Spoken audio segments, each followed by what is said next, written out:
Hi, everybody.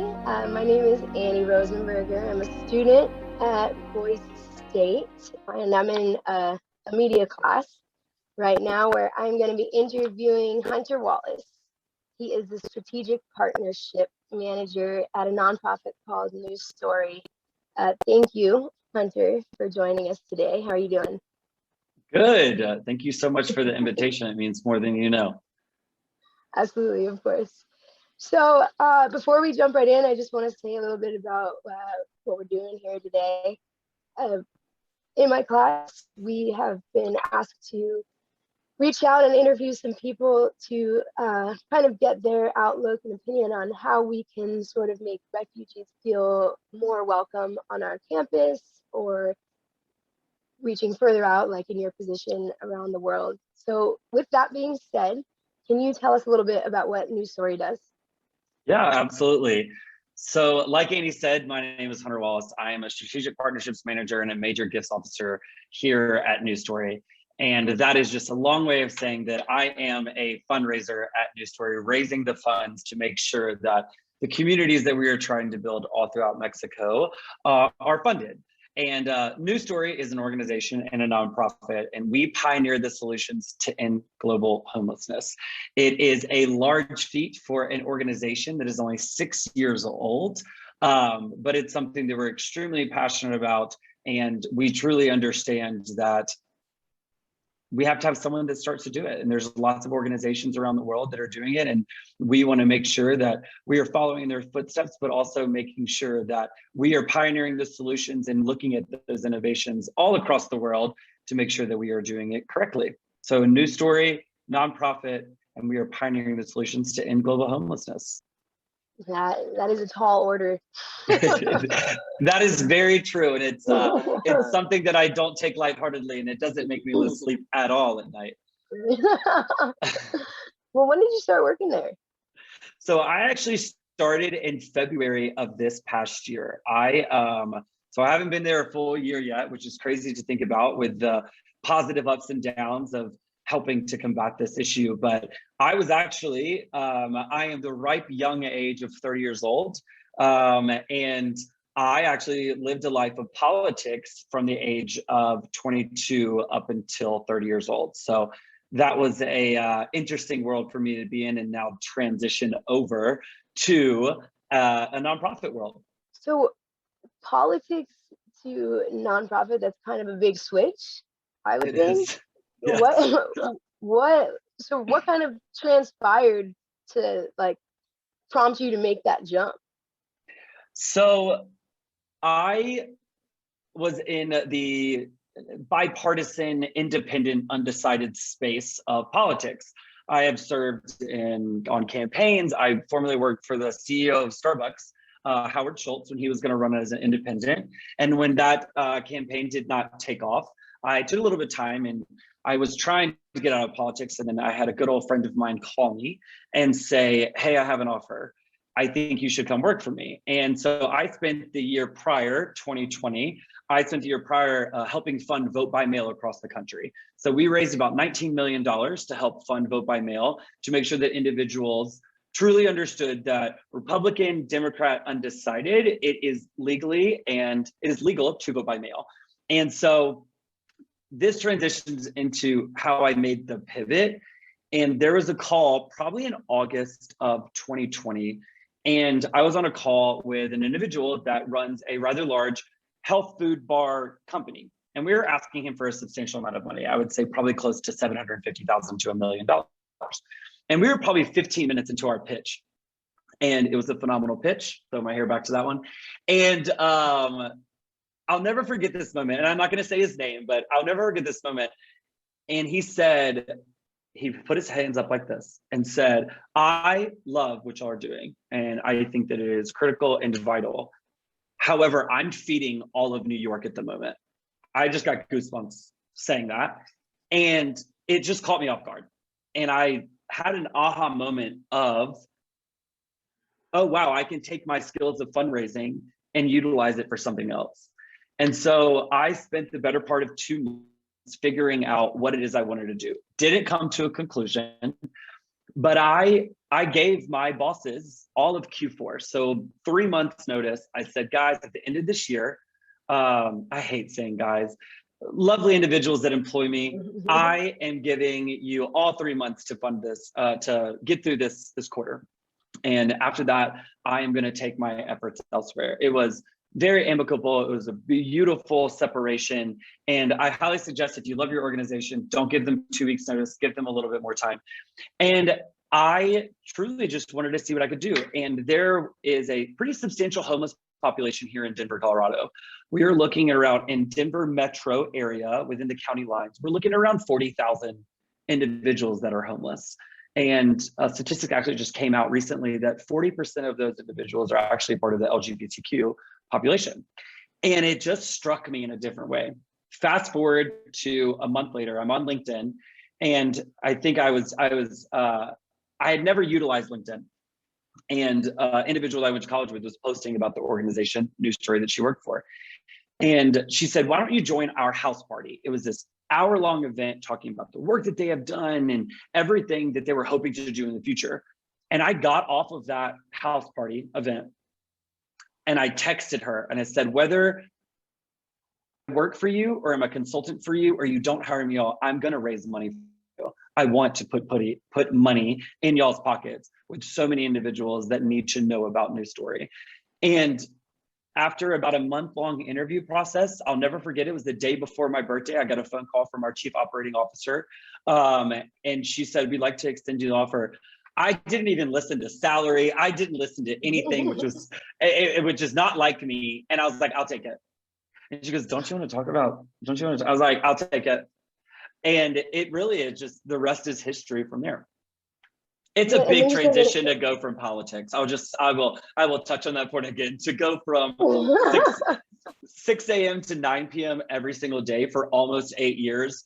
My circles used to be a lot darker, but thank God for a ring light. That's right. Thank God for the ring light.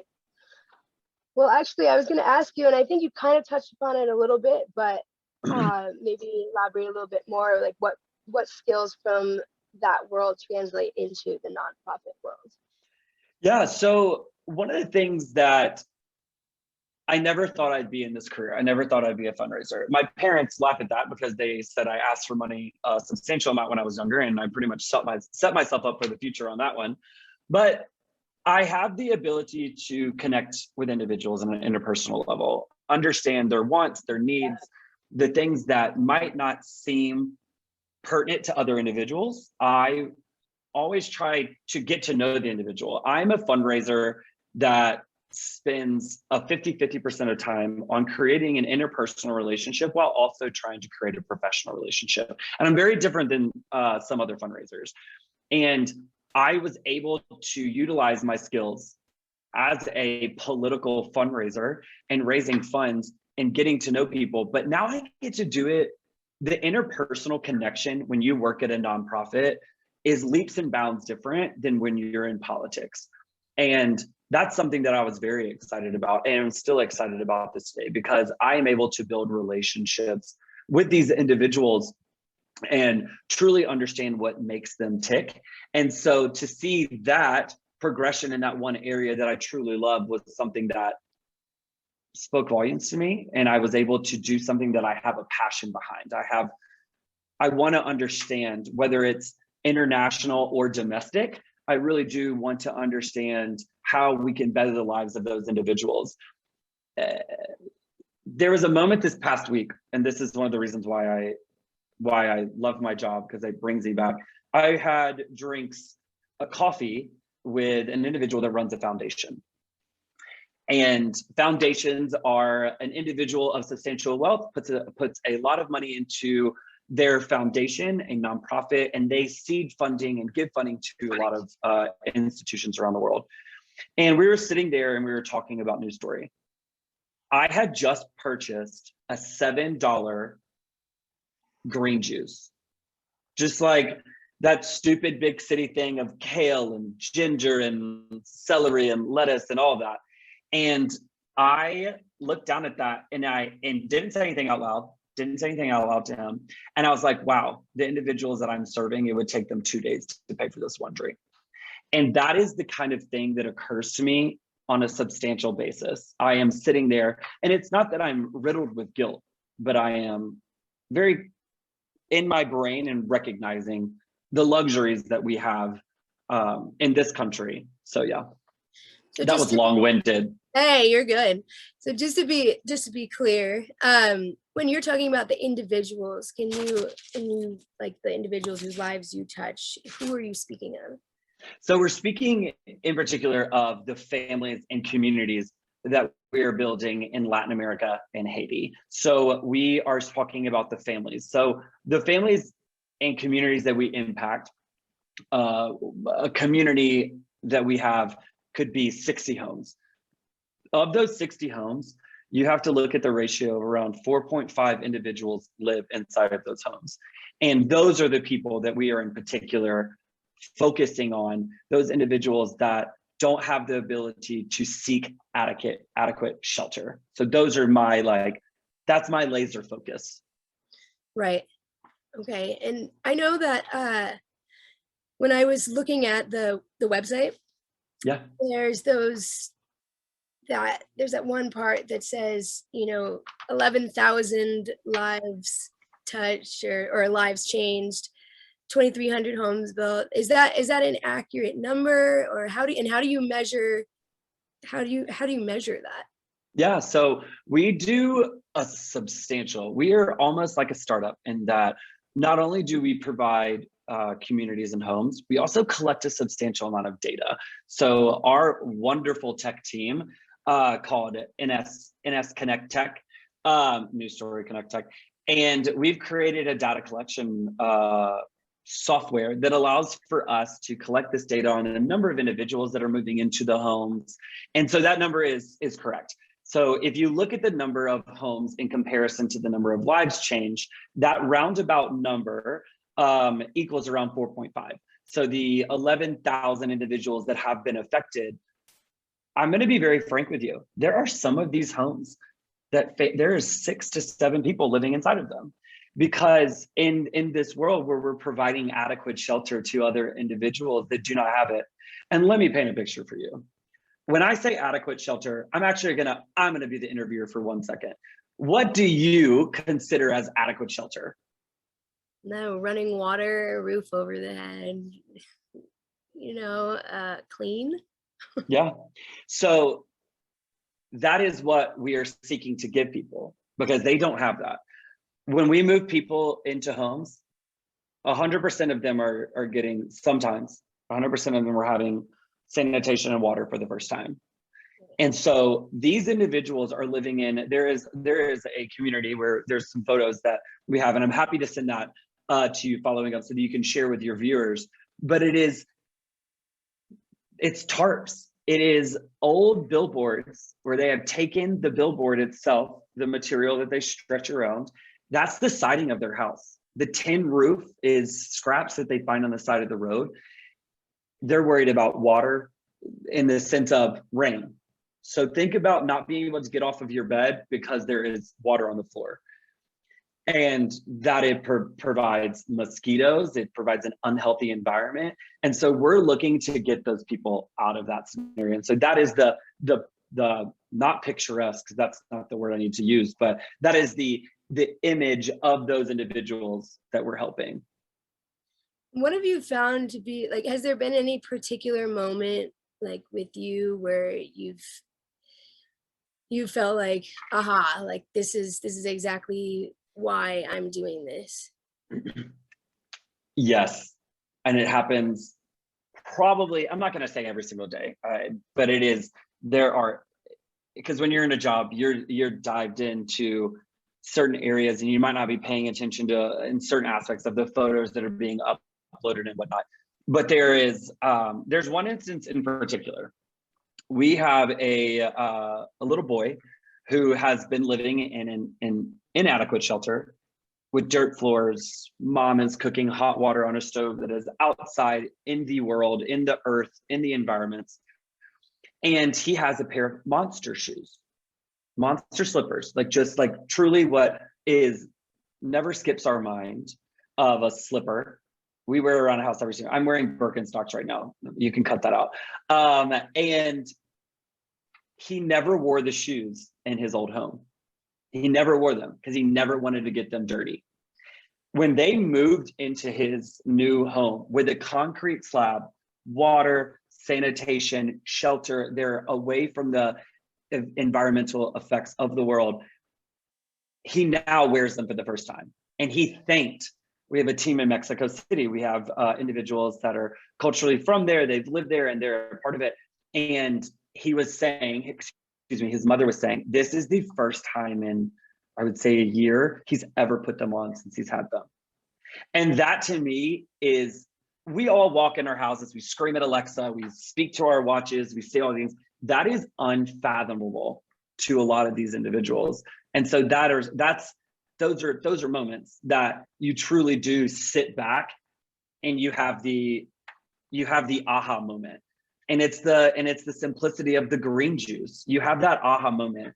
And it's not that I feel guilty. We are all, everyone that is watching this is blessed within certain realms. And it's a very perspective thing. And those are the aha moments that I live for and have recognition of. So it definitely seems like everything is like moving on the right track. I know from speaking with you earlier, you were speaking a little bit about some goals that New Story has. Which is the one that stands out most of the goals you guys have coming up? You're leading me into a question, but I love the question. So we have a very ambitious yet attainable goal right now within the housing market in Latin America. So a lot of our focus right now, and this is something I want to touch on, is a lot of our focus right now is in Latin America. So Mexico, El Salvador, and Haiti is not actually considered Latin America, but we have communities in Haiti that were not destroyed or tarnished at all by the recent quakes. But we have an attainable yet ambitious goal of housing 1 million people by 2030. That's 225,000 homes by 2030. And we set these goals for ourselves because you have to set goals in your personal life, in your professional life. But it's something that we sat down in the midst of COVID. We sat down and said, if this is to happen again, a COVID part 2, COVID part 3, well, we've already seen part 2, COVID part 3 or 4. These families were devastated. They don't have healthcare. They don't have access to this. They don't have the actual monetary to go and do these things because they're making $3 to $4 a day. Some of them are making anywhere between $300 to $600 a month, like a month. And so our attainable goal is we set out and we are, knocking on all the wood, throwing up praise to whoever it may be. That is our goal.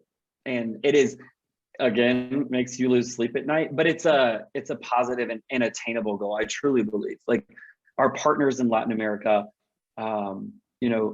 we spoke about this to an extent is, we walk into these scenarios and we don't act like we know everything.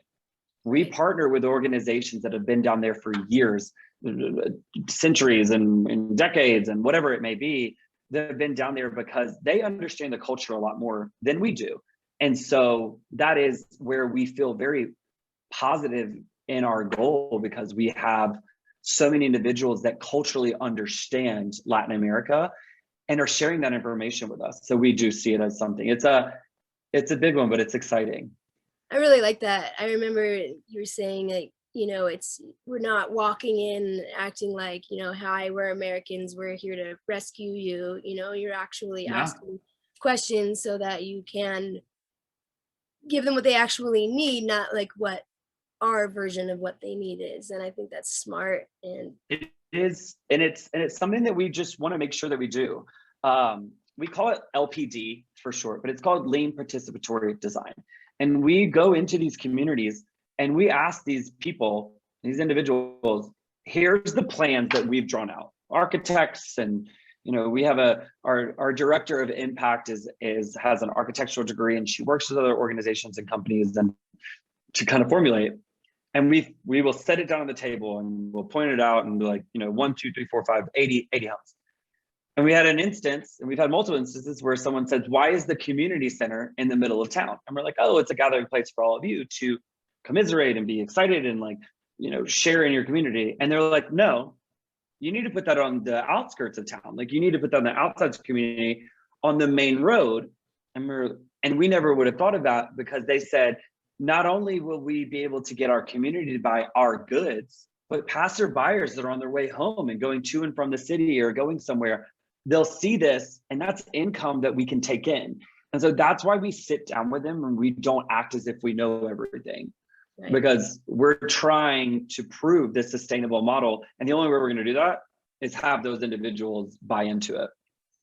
And what would you say that somebody like myself or other students at BSU, or really just anybody, can do to assist, that kind of that call to action? How can everyday American help you to achieve the goal?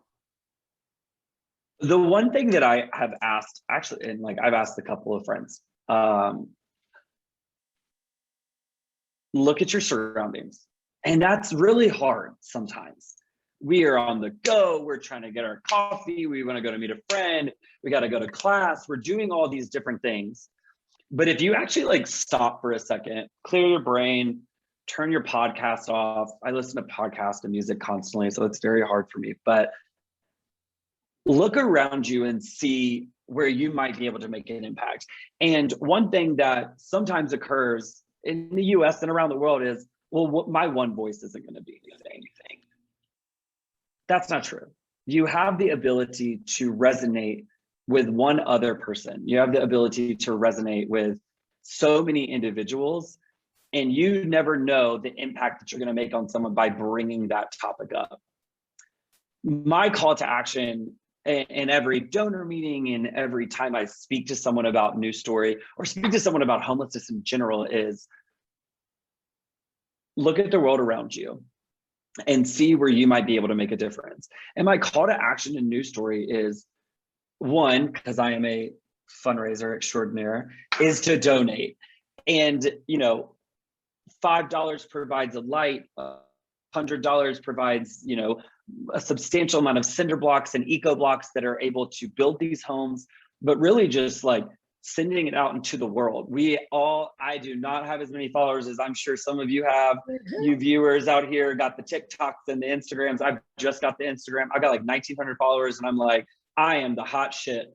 And then I see like one of my favorite podcasters were talking, they're celebrities, they're huge. They've got like 1 million followers. And like, how does some like 19-year-old have 2 million followers? I never understood. Yeah. Anyways, and it's utilizing your platforms to showcase. I mean, we've had anywhere from the age of 7 all the way up to 52 do a fundraising campaign. And it's like, for my birthday, I don't want money. Don't buy me shots.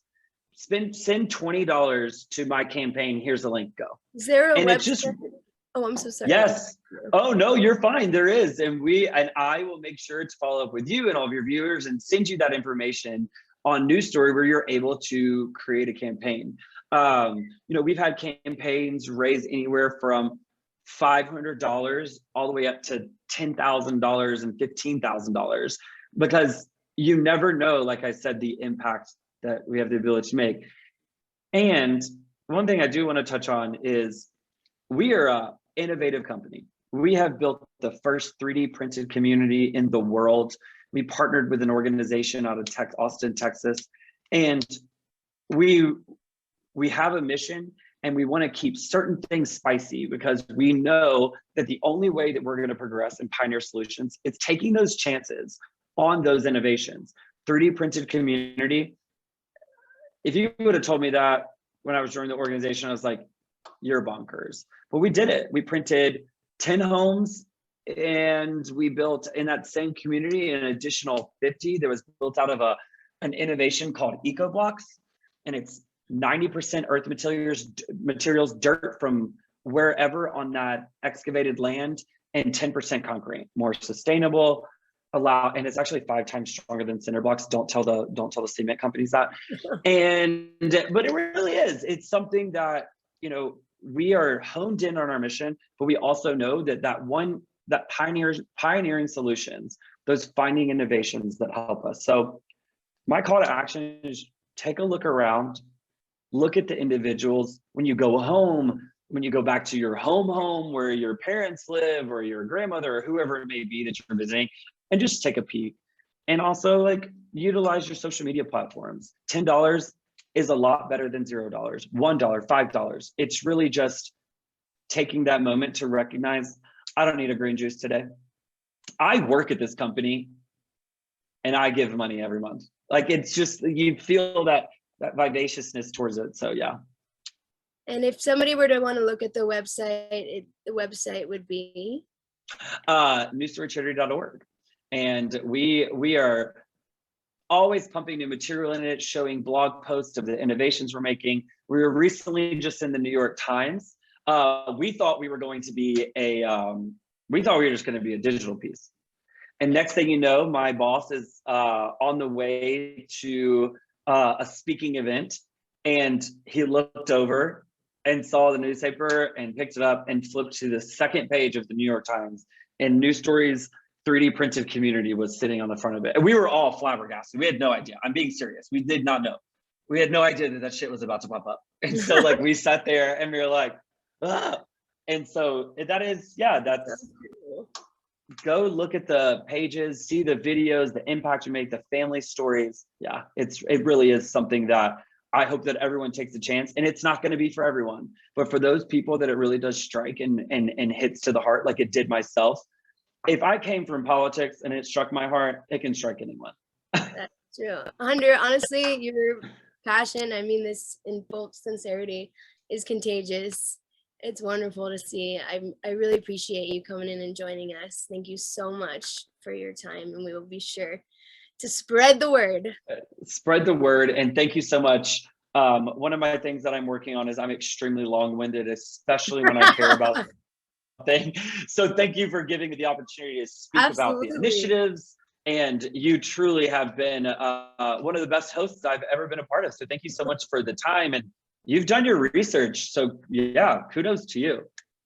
All right. Thank you. Thank you. Everybody, that's it for the show. Thanks for joining us.